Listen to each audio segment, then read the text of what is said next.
Have you ever noticed how some people just change? I'm not talking about getting a haircut or switching jobs. I mean those deep transformations when someone you knew as insecure suddenly becomes confident, or when a person stuck in destructive patterns finally breaks the cycle. And then the uncomfortable question comes up: why do some people manage to change while others stay trapped in the same version of themselves for decades? There are surprising reasons for this. And no, it's not about willpower, it's not about wanting it badly enough. And it's definitely not about waiting for the right moment because, spoiler alert, it never comes. The truth is, there's a science behind how people actually transform. There are specific psychological mechanisms that separate those who change from those who remain stuck. And the most fascinating part? Most people are fighting against their own biology without realizing it, because your mind is literally programmed to keep you exactly where you are. Change feels risky, uncomfortable. There's an entire system designed to sabotage it, but some people figure out how to hack that system, and that's what we're going to talk about.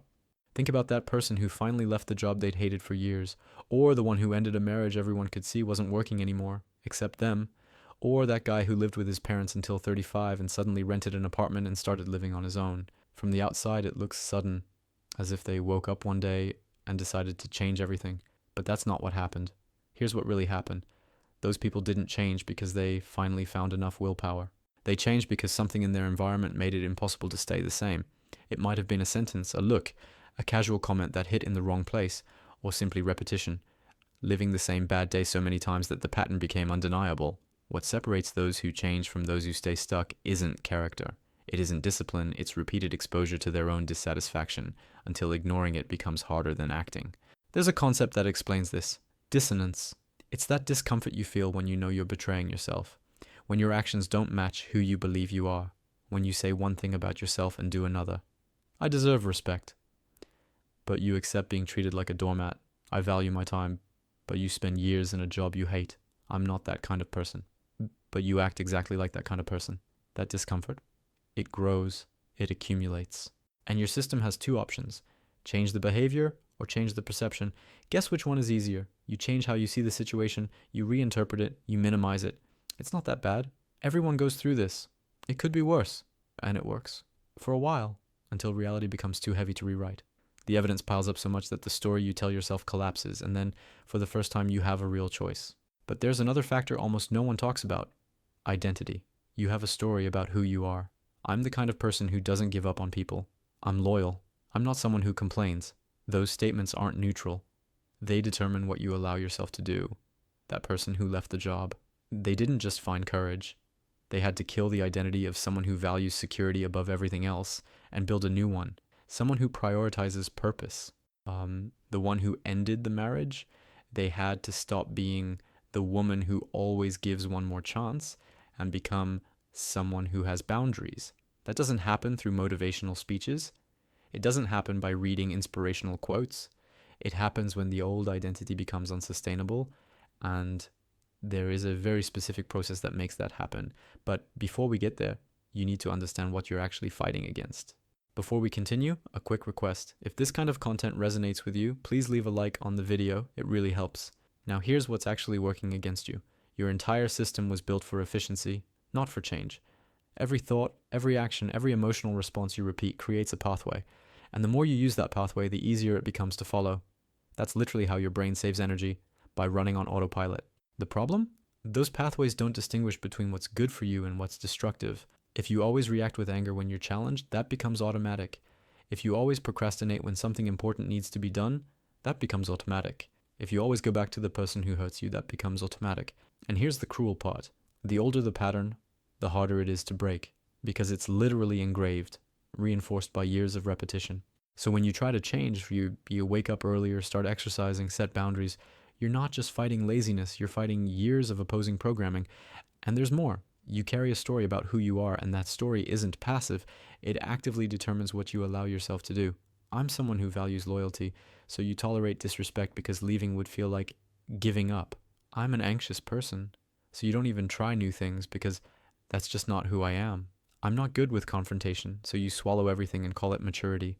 These definitions seem harmless, but they're prisons. Because if you are that kind of person, then acting differently creates brutal internal conflict. You start to feel fake, like an imposter, as if you're betraying who you really are. And guess what's easier? Going back to the pattern. where it's uncomfortable but familiar. Now, something interesting happens with people who truly change. They stop identifying with their old version. Not gradually, abruptly. There's a moment when they look back and think, I'm not that person anymore. And it's not nostalgia. It's almost disgust, estrangement, like looking at old photos and not recognizing who's there. That's not an accident. It's necessary. Because you can't become someone new while still clinging to the old identity. You have to let it go. And letting go of an identity, even one that hurts you, is terrifying. That's why so many people get stuck halfway. They break from the old pattern but never build a new one. They end up in this limbo, no longer knowing who they are. And it's in that limbo that most people give up and go back. Because there's a third force working against you, and this one might be the most powerful of all. Well, the third force is the environment. And this is the one no one prepares you for. You can break away from your old version. You can even start building a new identity. But if the people around you keep treating you like who you used to be, you'll get pulled back. Because here's the uncomfortable truth. The people in your life have a vested interest in you staying the same. Not out of malice, not out of envy, but because your change destabilizes the system. Think of it this way. Every relationship is an implicit agreement. I'm like this, you're like that, and this is how we work. When you change, that agreement breaks. And the other person has to either adjust or leave. Most people don't want to do either. So they do something more subtle. They pull you back. That friend who always complained about life with you. When you stop complaining and start taking action, she feels abandoned. And suddenly the comments appear. You've changed. So now you think you're better than us? I miss the old you. That partner who met you when you were insecure and dependent, when you start having your own opinions and setting boundaries, the dynamic no longer works for them. So they react. With jealousy, with sabotage, with the classic line, you're not the person I fell in love with. And they're right, you're not. But notice what's happening. They don't want the real you. They want the version of you that was convenient for them. This applies to family, to coworkers, to longtime friends. They have a role for you. And when you step out of the script, it creates discomfort, because then they're forced to confront their own stagnation. The fact that if you managed to change, maybe they could have too, but didn't. And that hurts. So it's easier to convince you that you're the problem, that you're overreacting, that it's just a phase, that you'll go back to normal. And here's the danger. If you're not firmly anchored in your new identity, you actually will go back. Because resisting social pressure is exhausting. You're already fighting your own automatic patterns. The voice in your head saying, who do you think you are? And now you also have to fight everyone around you? That's too much for most people. There's a reason why people who truly change often lose friends in the process, or end relationships, or distance themselves from family for a while. Not because they became bad people, but because they realize that certain environments are incompatible with who they're trying to become. And there's a brutal choice in that realization. Do you prioritize belonging or transformation? Because many times you can't have both. The person who finally lost weight and kept it off, they stopped hanging out with the group that only met to eat and drink. The one who left a toxic job, lost touch with coworkers who stayed behind complaining. The one who ended a bad marriage, got cut off by family for giving up too easily. That's not a coincidence. Real change requires protecting the new version of yourself from a world that preferred the old one. And most people aren't willing to pay that price, but the ones who are, they discover something surprising. What they discover is this. Transformation doesn't happen in one big moment. It happens through 1,000 small decisions where you choose the new version of yourself over the old one. And every time you make that choice, something changes. Not dramatically, but structurally. You are literally rebuilding neural pathways, creating new patterns. And the more you act like the person you want to become, the more natural that behavior feels. At first, it's forced. You feel like an imposter. Who do I think I am talking like this? Who do I think I am setting this boundary? Who do I think I am asking for this? But you do it anyway, and after doing it 10 times, 20 times, 50 times, it stops feeling strange. It starts to feel normal, and eventually it becomes automatic. You're no longer trying to be different. You are different. And here's the part no one explains. Change is not linear. There are days when you fall back into old patterns. You react the old way. You give in when you shouldn't, and that thought hits hard. There it is. I failed. I knew I wouldn't be able to do this. But that's not failure. That's part of the process. Because you're not erasing who you used to be. You're actively choosing who you want to be. And sometimes you'll choose wrong. Sometimes autopilot will take over. The difference is this. Now you notice, and because you notice, you can correct. The old version of you didn't even see it. They lived inside the pattern without questioning it. The new version does, and awareness is power. There's another element that makes all the difference. Evidence. It's not enough to declare yourself a new person. You have to prove it to yourself. Every time you act in alignment with who you want to be, especially when it's hard, especially when no one is watching, you're building a body of evidence.